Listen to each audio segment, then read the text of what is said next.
Very good. Yeah. Now I don't know what to say because I can't interrupt You anymore. decided to be mute. Further contributions from the group? Yeah, Yeah. are there further contributions?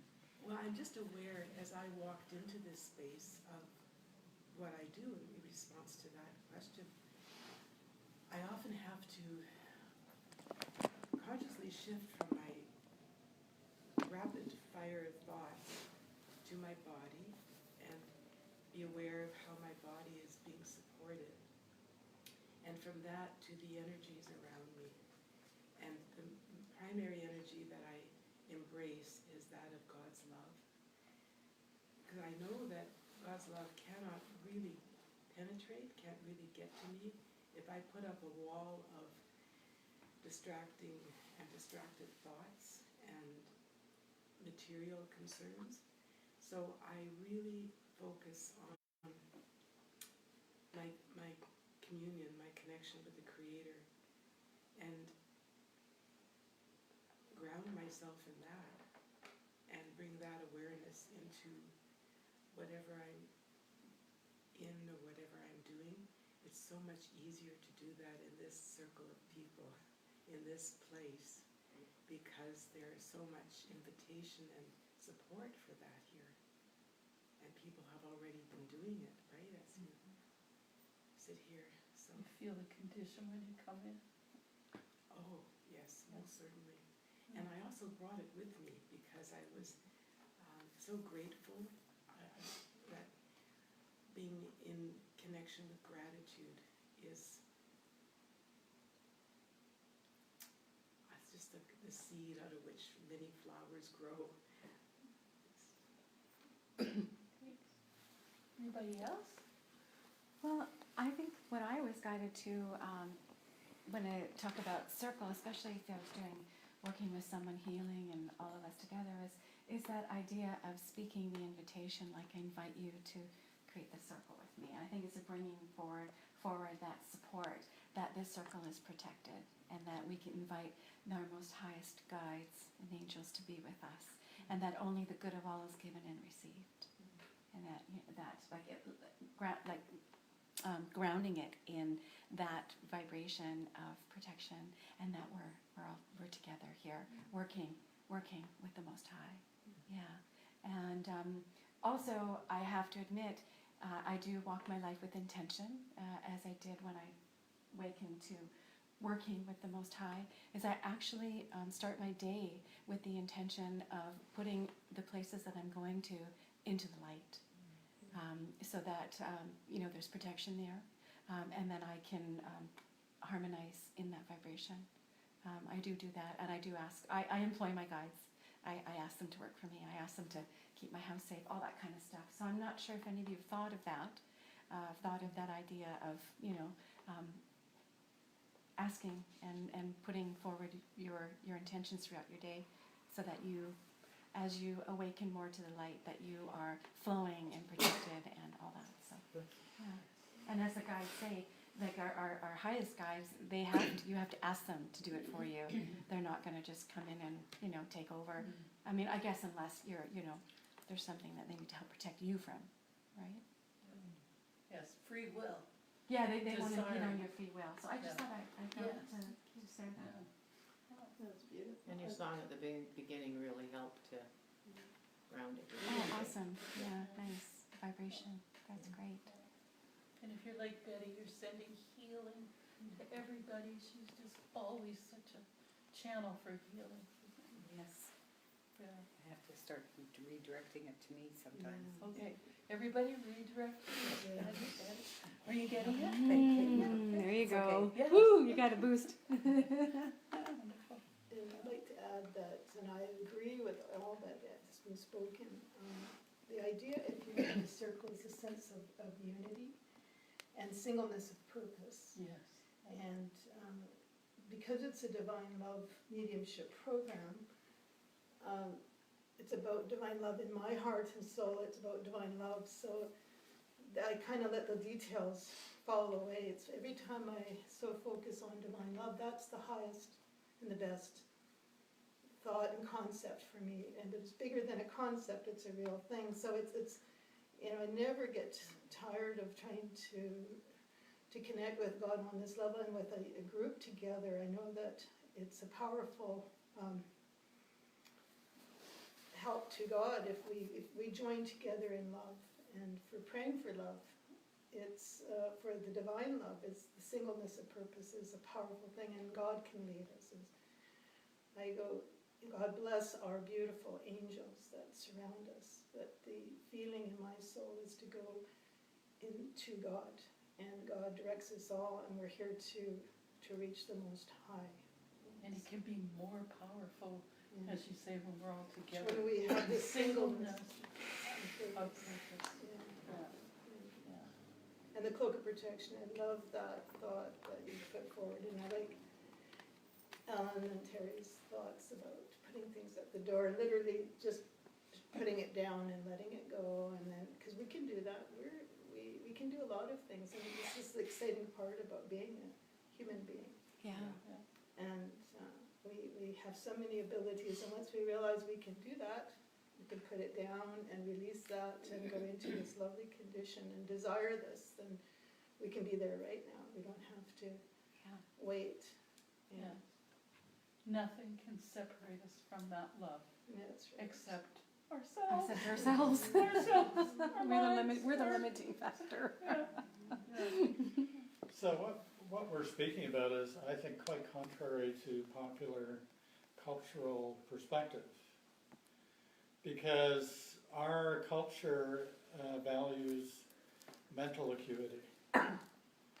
If you know things and you can do things and express things that you know, if you're an expert or whatever, then you have kind of the admiration of society and even the financial rewards that go with that.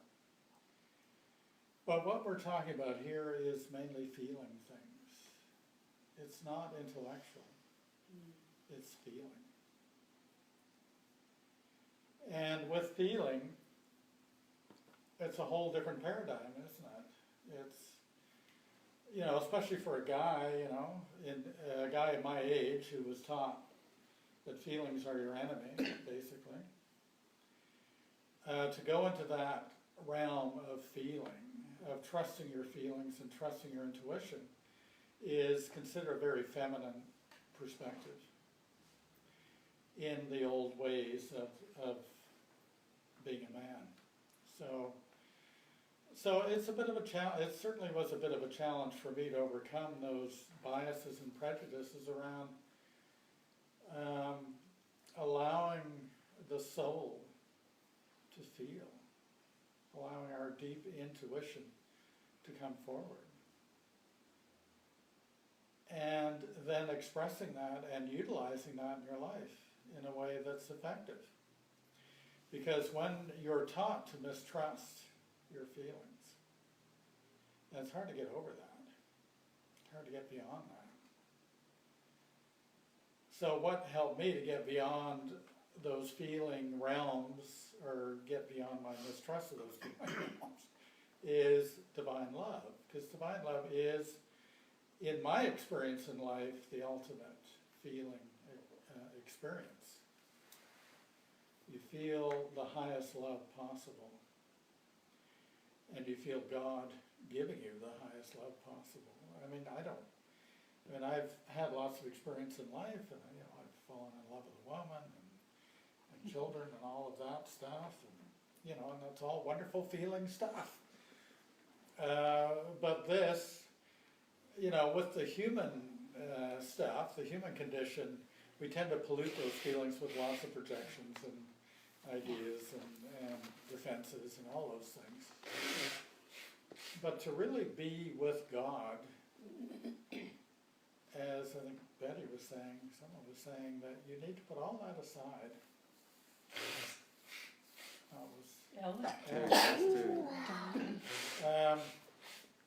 And be there.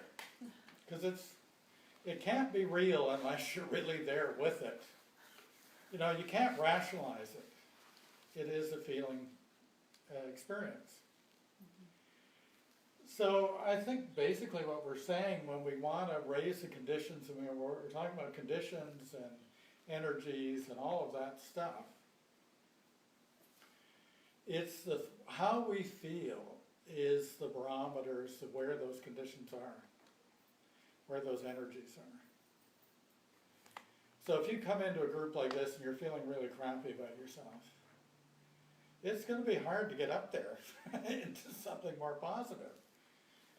So then comes the mindful stuff where, where the negative thoughts and feelings come from.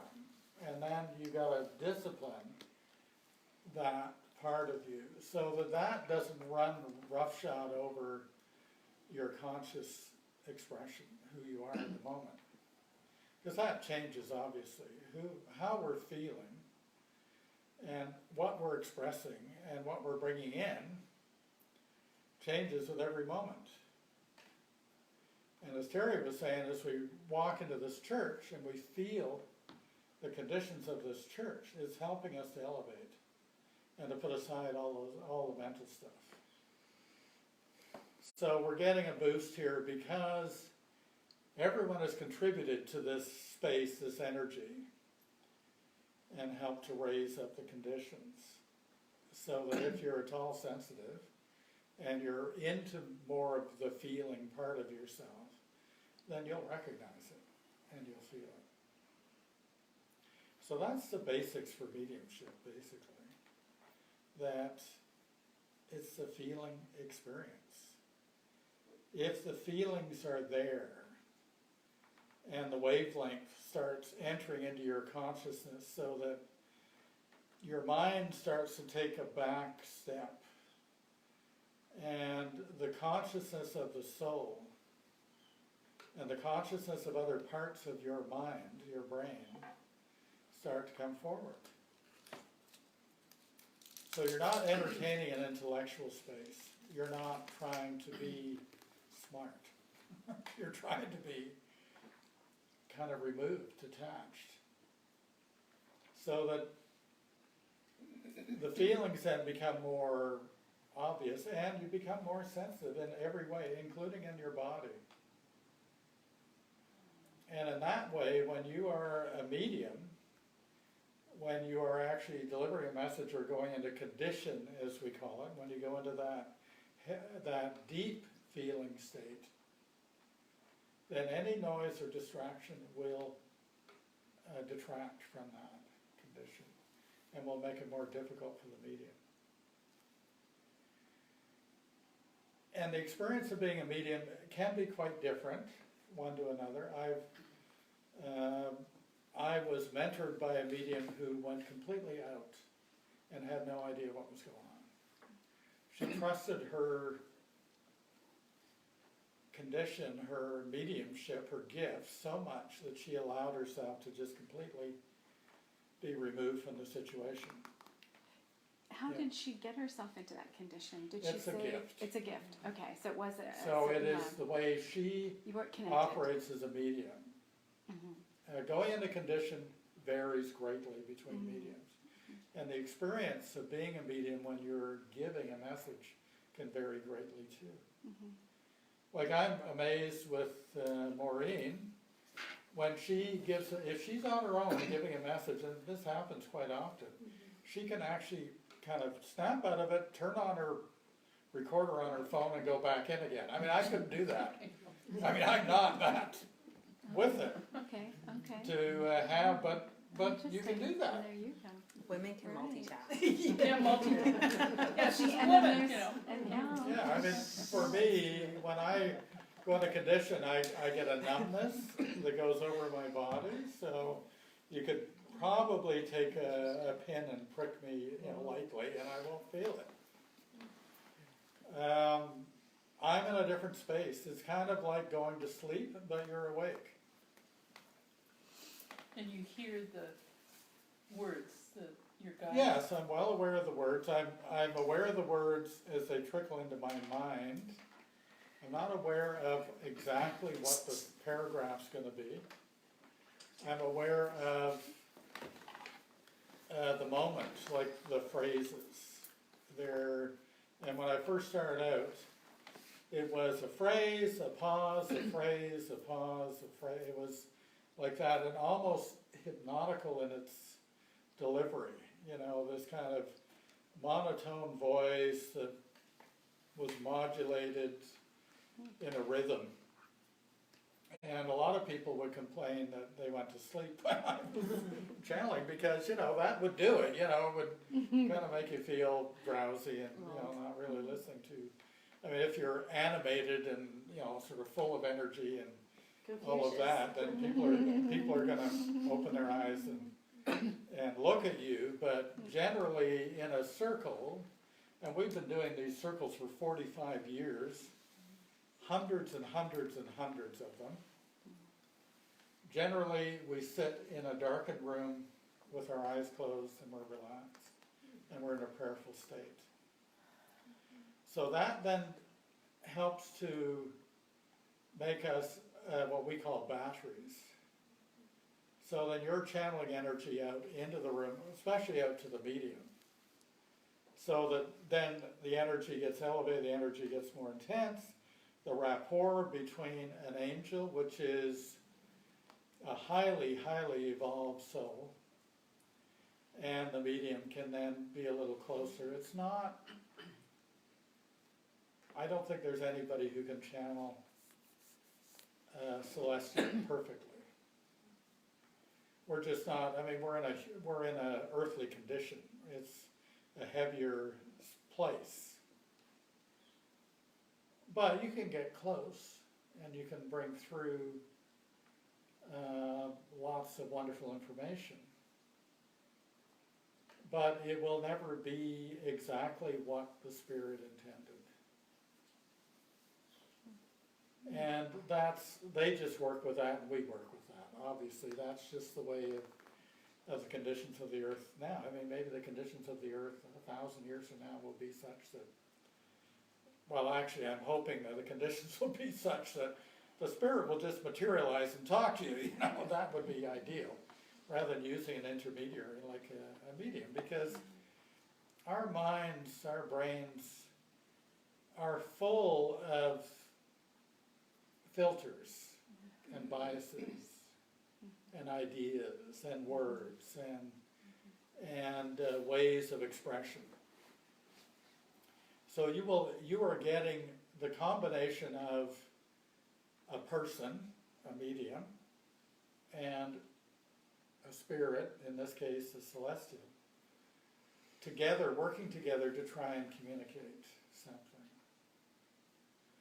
And if the conditions aren't that great, if the medium isn't in a great condition themselves and whatnot, or if the medium is kind of focused on one particular thing or one issue in their life that seems to be dominating their thinking and whatnot, then you will get a reflection of that condition. You will get a very simple message like, pray for divine love, we love you, you're beautiful souls, we're with you and whatnot. And it'll be lovely, it'll be a nice uplifting pat on the head kind of thing, If you get the right combination of people in the room, as Jean says, get the right people on the bus, then, and you have an intention to receive higher messages, then you got conducive conditions to receive a higher message, something with more detail in it, something where the angels will be giving you some information about a particular subject, a spiritual subject. Our guys don't talk about the stock market and whatever, material things. Or they are very reluctant to give you personal guidance, but they will at times if you need it, if they deem that that's appropriate for the moment.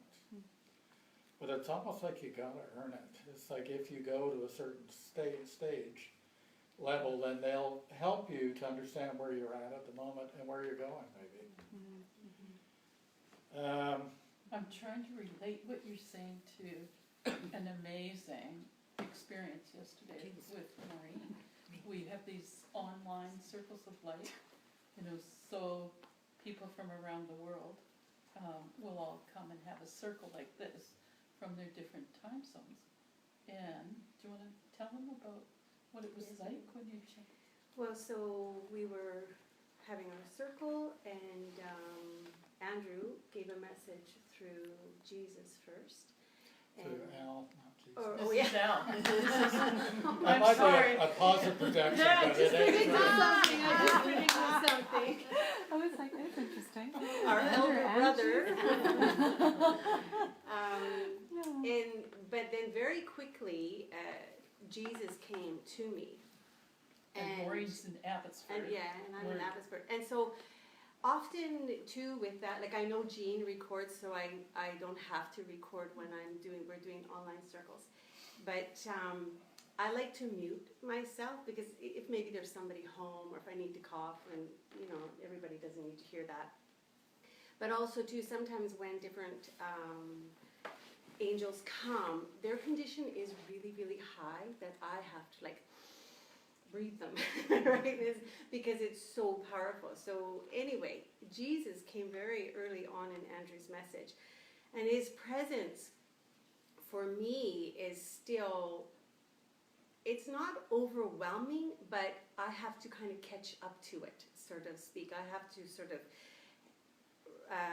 my frequency and his frequency needs some time to come together, where I can feel that I can to some degree contain him, and my rhythm soften. So Andrew gave a relatively long message, and I was in my mind saying to Jesus, you came kind of early, because I'm really having I'm thinking, when is Andrew going to start? Well, at that point I thought, no, okay, right. So, and he's just, of course, so gracious, right? But anyway, then, Andrew quietened. So this is how, maybe I don't go as deeply as Al, because my mind was saying, okay, well, we should wait a little while, give him a little time to pray before another message is coming through, right? So we give a little time for the love to come in. I thought I'm thinking of you. And then, he began with his message, and he as well as Confucius often moved the hands and really used that. But what I experienced in that, so my hands came up first, but then relatively soon, my hands were like this. And, it just was there. But after the message finished, later in that evening, what came to me was that it was like I was given this essence to hold here in order to maintain and contain the condition. Because then everything felt very smooth, and it was almost like, because I think it was to some degree the first time that he had sort of gives a little bit more than a blessing through that time of the mediumship, and he was chatting about whatever it was that he was chatting about. Sorry. Anyway, so that was it's a very interesting experience to receive that and to contain that, and to each condition that they bring is a little different. But can I just share as far as an experience as me as a medium in Circle? Yeah, go for it. And it's what Al is also been touching on as far as the condition that we each bring into the circle. And until you, I think, maybe are that medium who is prepared themselves to sort of be of service in that particular prayer,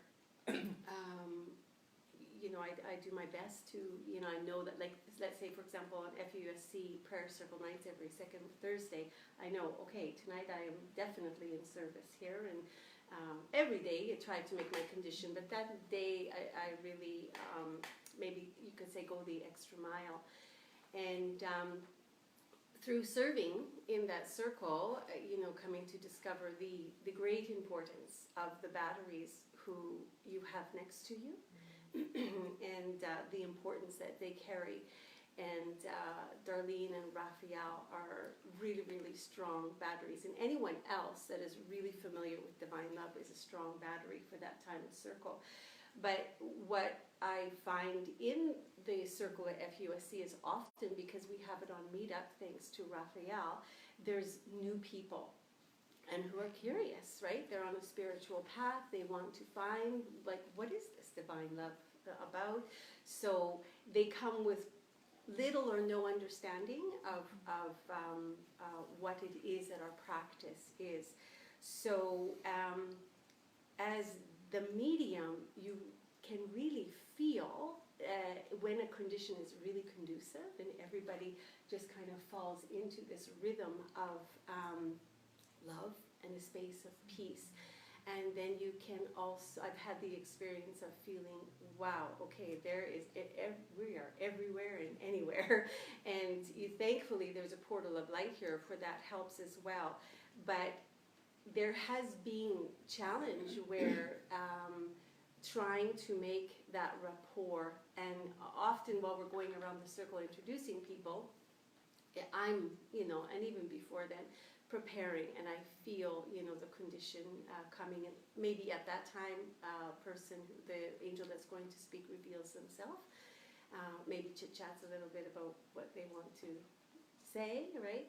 And but when the singleness of purpose is not present, it is more challenging. And I find, I guess maybe I have to work harder at it. And so we as a trio have really come through my experience, and I'm thankful that I can be honest and share with them, right? That, okay, we this is what we need to do to sort of help to facilitate as good a message that can come through and as a greater condition. So really sensitive to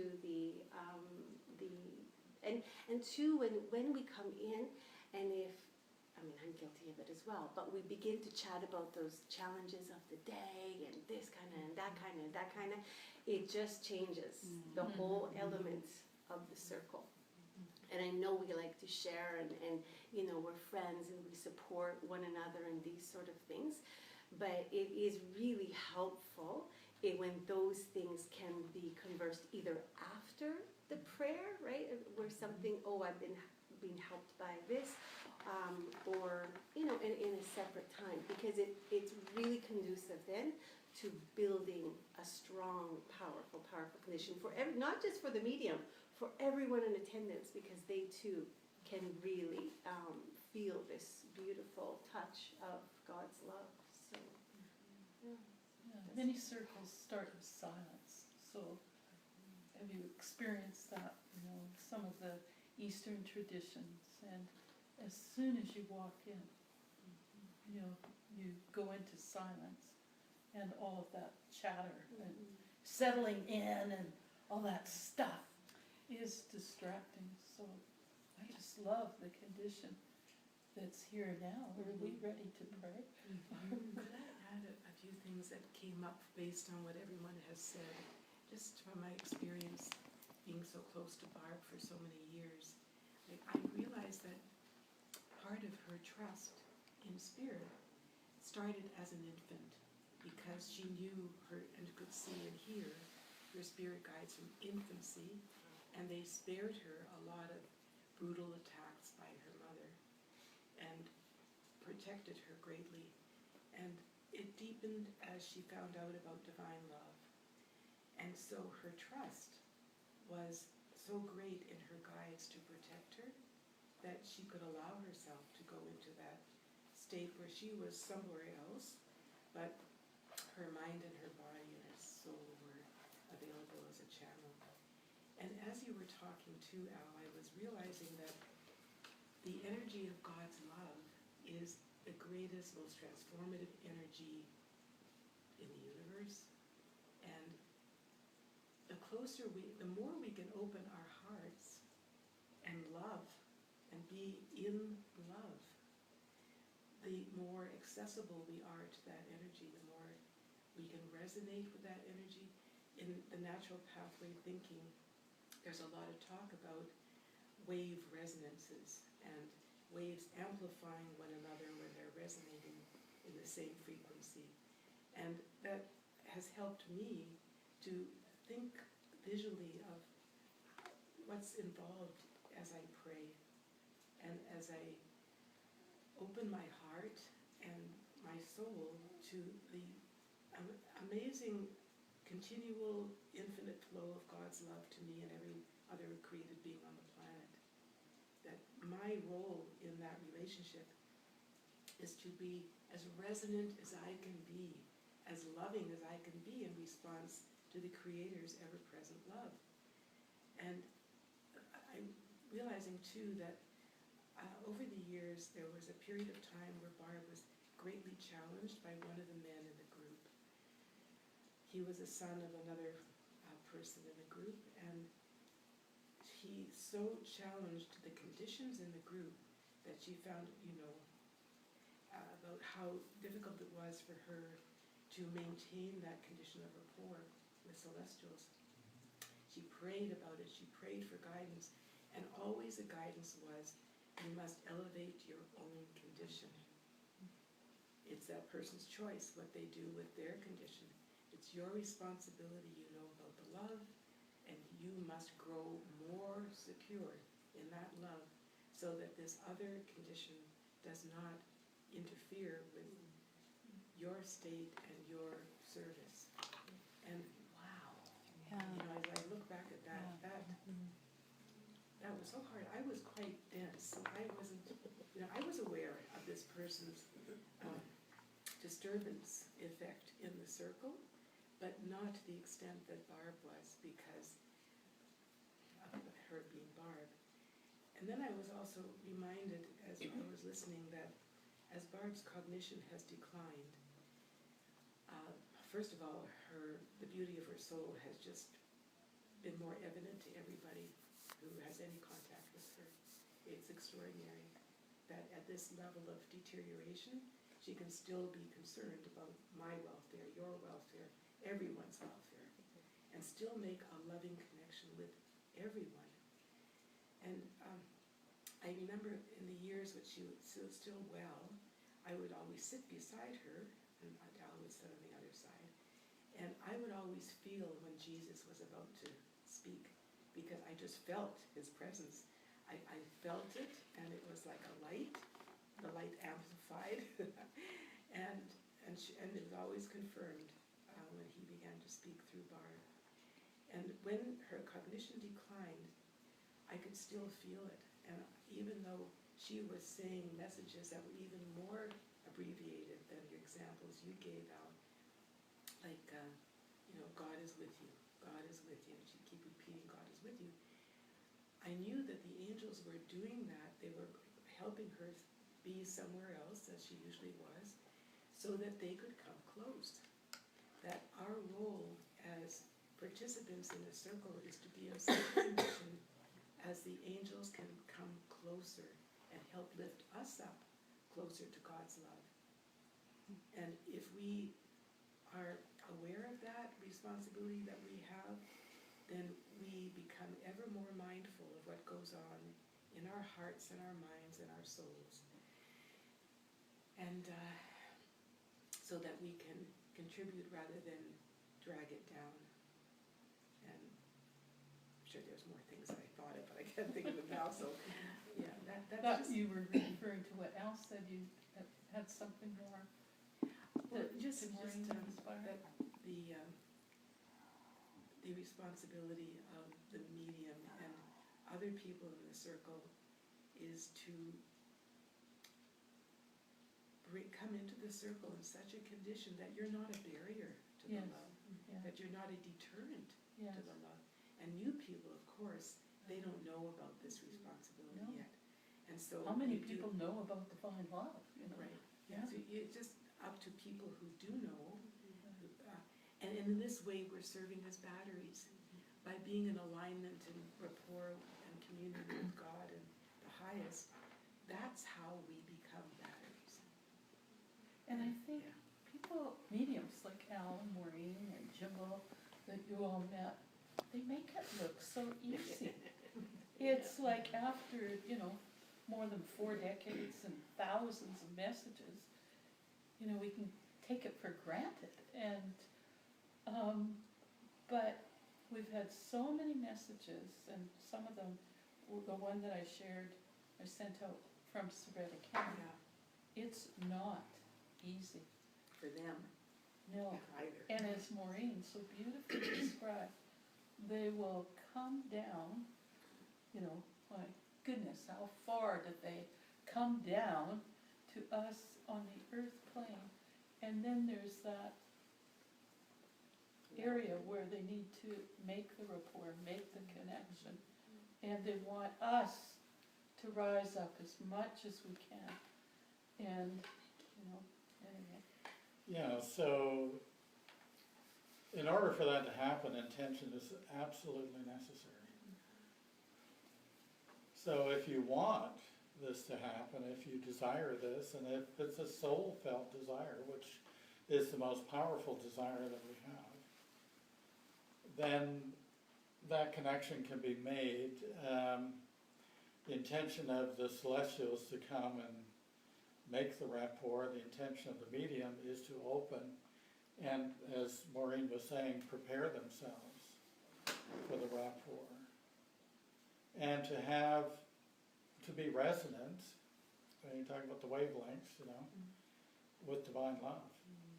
Because without the resonance with divine love, then it becomes kind of a mismatch of energies. There are a lot of mediums out there. I mean, you know, this church is, one of the mandates of this church is to open up mediums. And if you want to open up mediumistic qualities from the mindful level, it's possible for any one of us to do that. But it would be very difficult to bring through a celestial spirit. It's not impossible. They can do it. They can, you know, these guys are pretty powerful spiritual entities, so they can practically do whatever they want to do. But they also respect the laws of rapport and communication, and whatever they do is in alignment with the laws. They do not contradict the laws. So they respect free will. They respect your intentions, your desires. And they encourage us. They don't tell us, well, I guess they do kind of tell us specifically to continue to awaken our souls in divine love, because that will increase the rapport, and, you know, the amplitudes get bigger and everything works out a lot better. So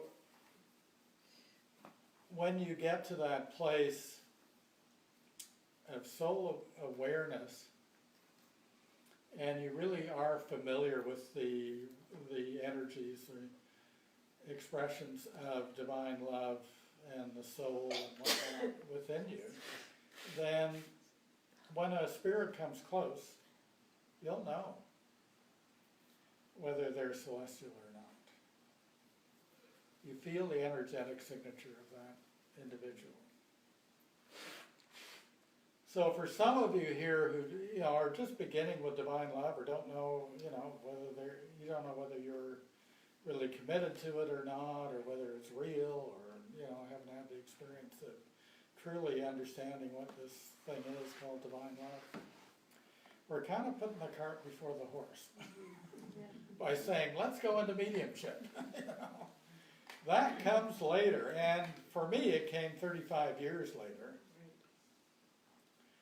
For others, you know, yeah, I'm a slow learner, as Jean says, but for other, I mean, I never had intention either, so that's kind of interesting. I was invited to do it, and I still feel, I'm still convinced that it's not our intention specifically, it's whether you're invited. And the angels will invite you to do it when they feel you're ready for it. When you're there and you're in, you know, the flow of it, and you understand it, you've experienced it, And a certain amount of divine love has entered your soul. It's this pulsating energy within your core, your being, that is starting to inform your life and your thinking and who you are. Things are changing, things are evolving in this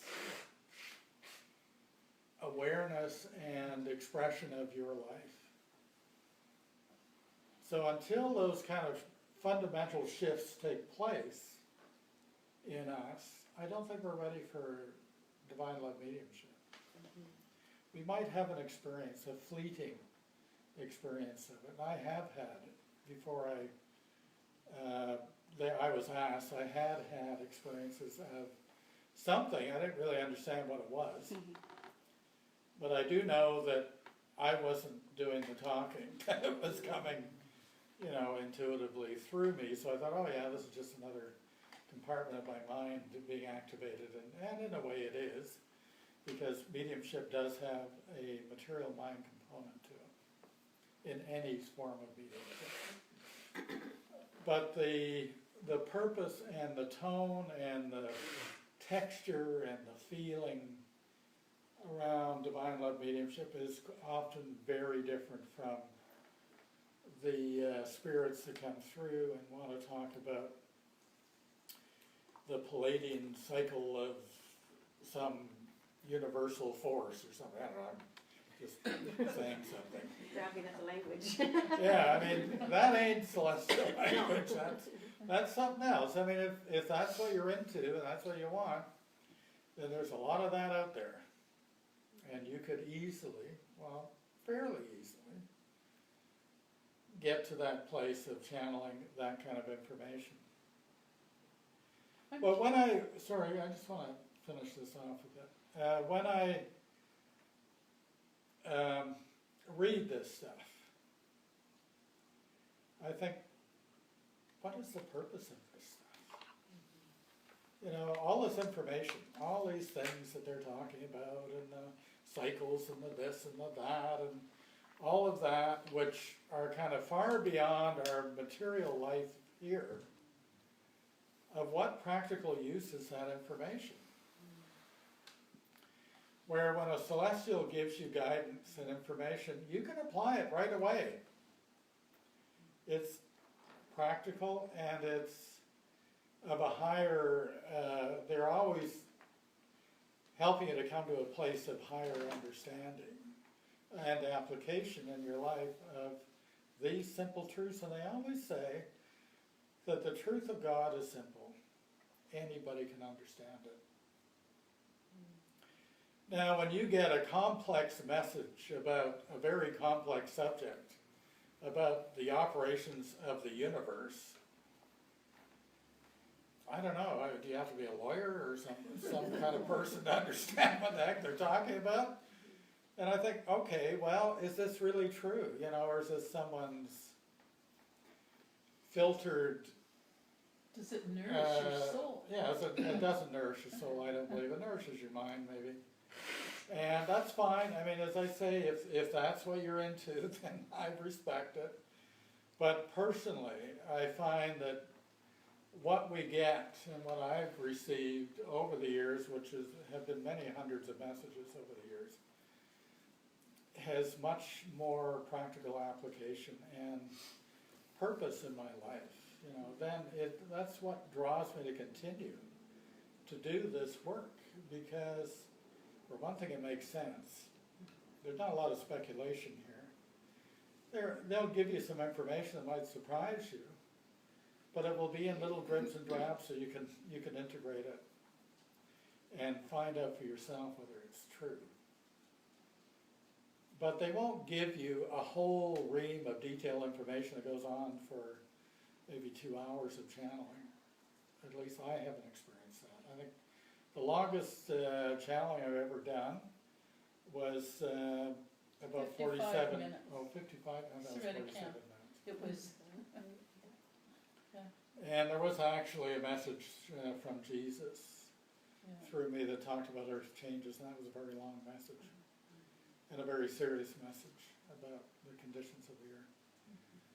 So that stuff comes through, but it comes through, their way of communicating is that they will approach it from about 3 or 4 different angles in the same message, so that you get it. You know, if you don't get it this way, maybe you'll get it that way. And if you don't get it at all, then they'll come back and repeat it again at some other time. So they're spoon feeding us information. They're not shoveling it down your throat in big dollops that may impress some people. And there are people that are very mindfully oriented and intellectual in their bent that really thrive on all the details. They love the details. And when they listen to a message from a celestial, they think, well, it's very nice wording and everything, but there's no meat in it. Well, there is meat in it. But it's the meat of the soul, not the mind. Exactly. Mm-hmm. And that's what they're going for. That's what they're talking to, your soul. And even if you're sitting in circle and as a participant and not as a medium, you don't kind of retain it anyway, but as when you're listening and you kind of go out, and people often have that kind of experience. And I've heard that people are feeling kind of sheepish, oh, I didn't really listen, and all of that. Well, your soul got it. Mm-hmm. Mm-hmm. And it'll come back to you in your conscious self. It bubbles up from the soul into your consciousness. You'll find that these truths, and I call them truths, will come back to you in your mind as you're ready to really consciously acknowledge this stuff. When you have an experience or a meditative experience or even an earthly experience where, oh, that's what they're talking about. You know, so it's a process, you know, it's a process. And not everybody can be mediums, not everybody wants to be a medium. But we can all have communication with our angel friends, with our guides. And they are eager to help. They're loving, they're eager, they're powerful in their ability to get through to you, as long as you're in the right condition, receptivity to receive it. If you want it, again, it's intention and desire. Intention and desire. And they keep saying the first and foremost intention is desiring the divine love to enter your soul, because that then awakens the receptors, so that whatever they have to give, your antenna is up and you're receiving it. Well, I'd love to hear from everybody here about where you're at. Are you